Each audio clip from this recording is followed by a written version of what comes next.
Yes. Well, no, what do you expect it to be like? I always thought it was the opposite. Iceland is very green and warm, and Greenland is the icy one. So I think that is true in a sense, depending on the season. So I was there in February.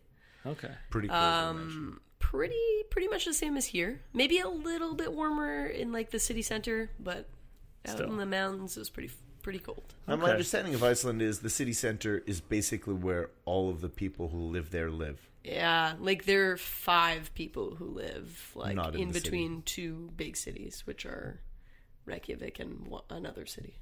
So what's going on? You're just like there's the one road that loops around the whole island, and so yeah, I believe that like a lot of people who are going there now, the whole island. Yeah, going to do the island. We kind of just stuck to Reykjavik, and traveled maybe 2.5 hours outside of there, and that's it. But there's not much to see other than goats, mountains, waterfalls. That's nice and stuff. grape Beautiful paste. scenery and grape paste, Grape and paste. like a yellow tang. Sounds like a terrible But looking speaking combination. of traveling, I wanted to share this story with you guys because unlike you guys, I prepared a list for the show. Yes. Yeah. Yes. So one thing is those like the fidget spinners. Mm-hmm. You know those things? Yes. I think we were talking about. I was showing Matthew them last week. Okay. He had never even seen one, and I had to demonstrate just from photographs. Yeah. Really did not do the trick. So I've seen a lot of them lately, metro, bus, hospital. And I've been like, every time I see them, I get like more and more nervous, and I couldn't figure out why. And this weekend I was talking with Tito, and so a couple years back we were in Spain. We were driving down the highway, and it was his brother who was driving. I was in the middle, and he was in the passenger seat. And then all of a sudden, I see this dog-like thing come flying under the car in front of us. It's a dog. It goes under our car, and like I can see it in the rearview mirror, and that's it.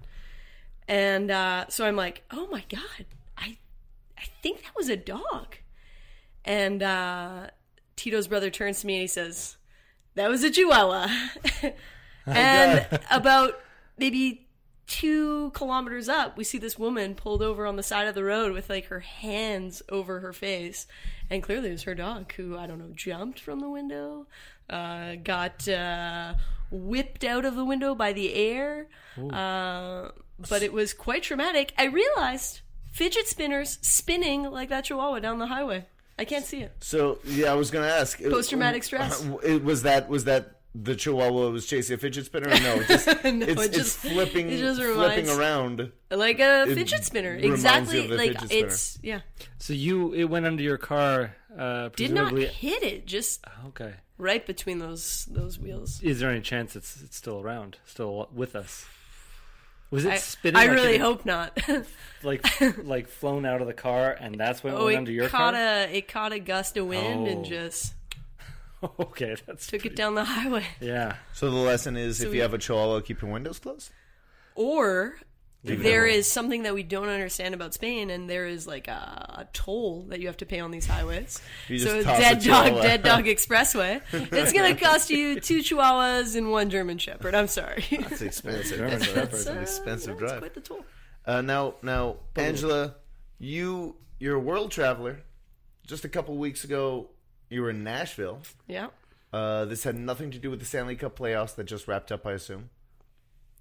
Definitely not. You were just going because you've been to Nashville before. You thought thought it's a great town. You wanted to go back. Yeah. What happened in Nashville? Nashville was just great. Great weather. Great music. Went back to a bar that we were at a couple years back.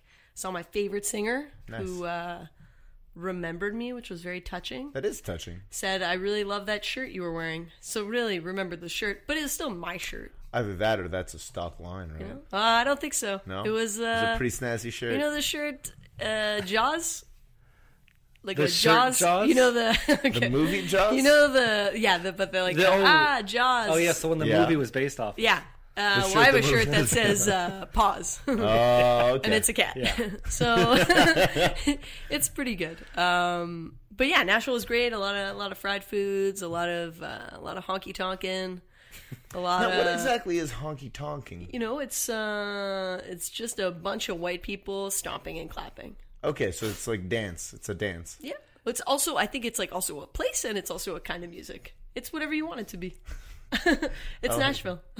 So we went and had a burger today at Paul's Patates. Was that a honky-tonk burger? No, there was those tomatoes were way too ripe. And that lettuce was way too green. Because in Nashville, you're just eating like fried bologna sandwiches. Oh, that sounds amazing. Which is amazing. And that's all it would take for me to be a honky-tonk man? You go in there, you get yourself like a Michelob Ultra. You get a fried sandwich, and you're set. I get my card. Do you get like a cowboy hat and tuck in your shirt and a hat and boots? I hope not, because I didn't. Well, you had cowboy boots, didn't you? Well, they're mine. Yeah. Yeah. Nobody gave them to me. Fair enough. Well, yeah, you went to Nashville. You own cowboy boots. I think they look First time super around, cute. I didn't take them. Yeah. I felt like a fool. Because you were walking around Nashville with shoes like some idiot. It's ridiculous. My boat shoes. Get out of here. You bought cowboy shoes? Cowboy shoes. Cowboy boots? You bought cowboy boots? Well, I bought cowboy boots a long time ago. I feel like the only way you can truly own a pair of cowboy boots is you need to take them off of a body. What do you killed. Mean? That's... You gotta kill. What is you it? need to kill somebody. Well, I didn't tell you how I got them. Take the boots. That's the only way you can truly own a pair of boots. Why are you saying this? Where does that come from? It just feels like this should be a rite of passage. You can't just go and buy cowboy boots. You got to earn them, and you got to earn them by taking a life. Killing a man in a duel. Yes. Apparently, an old law in the Canadian books has been stricken. Oh. We're now allowed to duel again. Kill for boots? No, duel. We're allowed to duel. Publicly? I believe so. To the death? Probably not with guns, though. Slappers only? Yeah, maybe slaps. Mm-hmm. Yeah. So how did you get your boots? Store?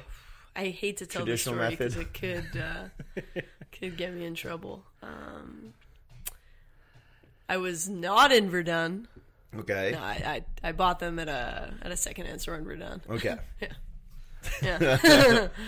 I didn't kill anyone, but a part of me died when I went into that little part of the town. Verdun.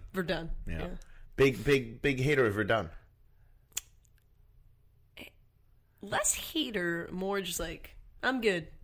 What has transpired between you and Verdun for you to feel this way, Angela? Well, I was born in Pointe-Saint-Charles. Which means you necessarily hate Verdun? Yeah. It's just like literally beat into you. Now, you don't go there. Yeah. You don't like it. Yeah.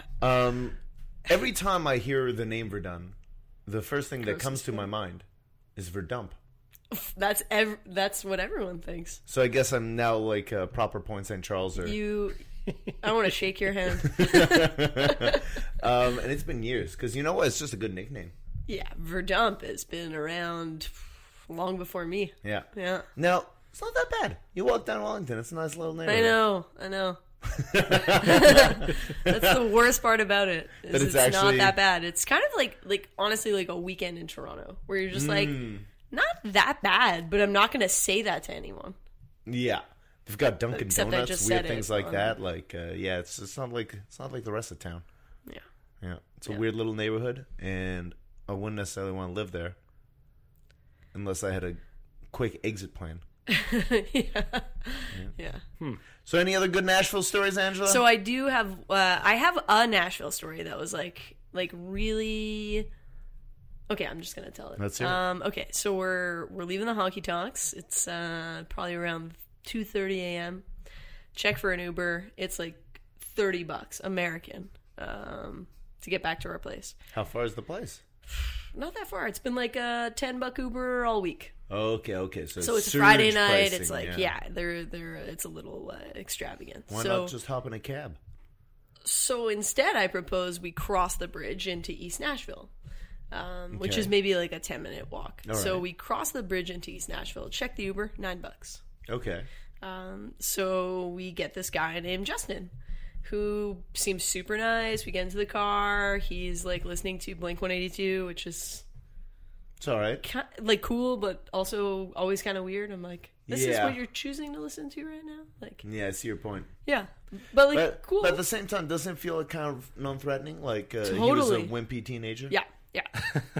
Yeah, and he had like a lot of like wimpy teenager tattoos, but like seemed like a nice dude. So we're driving. I'm like, hey, Justin, do you know that like I Believe in Nashville picture, like the painting on the wall? He's like, yeah. He's like, but they painted over it. I was like, oh, we passed like 2 days ago and it was there. He was like, oh, okay. I thought they painted over it. I was like, no. Can you maybe take us there for like a picture? And he's like, yeah, sure, no problem. Like it's out of my way, but like I'd be happy to. So as we're driving there, he's like, do you guys want to hear the funniest story ever? So I'm like, yeah, totally. Good setup, yeah. Like, yeah. He's like, okay, so I'm at work this week, and this guy, he just, like, comes through the office, and he's like, I'll just use my last name because I really don't remember his name. Justin Johnston! Justin Johnston! Is there a Justin? And he's like, and then I hear my boss say, yeah, he's at the end on the right. So this guy walks over and he drops these papers on my desk and says, "You've been served." I knew it. And he's like, so my wife's divorcing me. Oh, wow. So here I am in an Uber being like the fucking biggest dickhead. Like, can you take me to the Nashville? Like, I Believe in Nashville. Because I want to Instagram it and your life is falling apart. Like, yeah. And this is the most hilarious story you've ever told. Yeah, that's so I'm like, oh, he's mistaken on the hilarity of that story. Like, I'm waiting. I'm just like, so there's a twist coming? Yeah. So I'm like, oh, I guess that's pretty rough, Justin. I'm sorry. He's like, oh, I didn't get to the funny part yet. Good. We've got a 3-year-old daughter. Like, oh, God. Oh, my God. This guy, it's still not the funny part. I'm just like, are you going to be okay to drive home? Like, So that was kind of where we left it. Wow. Took the picture. Luckily, we were super close. And then we got out, and he just sat in the driveway until the next morning. Oh, no. No, I'm just kidding. Oh, wow. No. But how sad is that? That's incredibly sad. And what would an appropriate response have been? I'm drunk. I'm in an Uber. You gotta laugh. He said it was going to be a funny story. Good one, Justin. It was sad. Oh, rip roaring good time you are, Justin. How many stars did you give him? 5. I was like, we gotta give this guy 5 stars. He gave you a depressing story. Yeah, in the comments, you gotta write 5 stars, but depressing. I'm concerned about this guy. Like, I'm definitely depressing. Would not ride with again unless his marriage gets patched up. Like, what do you? He may be contemplating kidnapping his daughter. Yeah. Showed me pictures. Cute kid. I was like, of course, yeah. Yeah. You said that like, yeah, any 3-year-old's cute. Cute enough. Yeah. Man. So that was definitely a Nashville story. Well, he should keep his keep that part of his life separate. He's at work. Just listen to Blink-182. Exactly. It was so, it would have been such a nice ride. If it wasn't for his That's another thing with Uber. I don't Uber in Montreal. That was the first time I ever Ubered. And why is there so much more talking in an Uber? I think so it's much. They're like, sit in the desperate front seat. Like, they're desperate to keep that star rating up. They wanna. I would rate you higher if you shut your mouth. Yeah, I'm kind of with you mostly. Yeah. Well, it depends. I don't know. Sometimes with a cab driver, I'll chat him up. I want to initiate conversation. That's true. I don't want you to talk to me. I want to talk to you if that's what I want. That's true. I'm paying for the service here. That's right. Sometimes I'd rather just sit around and like look at my phone and pretend I'm just doing something. Mm-hmm. But sometimes I'm asking, how's your day? You just starting work? You just finishing? Yeah. Busy tonight? Yeah. A little small talk. Ask about their kids, general well-being, their family, where they're from. Wow. You have a whole psychosocial evaluation there. Yes, and then I judge them and tip them accordingly. No, they should treat it like a bus driver. You don't see a bus driver trying to talk to everybody. No, they Yelling couldn't. Back. They you couldn't. You could yell back and just talk to everybody. There's too many people. Yeah, everybody call out your name. And, also, we'll have a chat. Speaking of buses, took the bus a couple of times in Nashville. Mm-hmm. How's their public transit? Nobody's taking it. You talk to anyone about taking the bus and like, you took the bus? Like, you took the bus?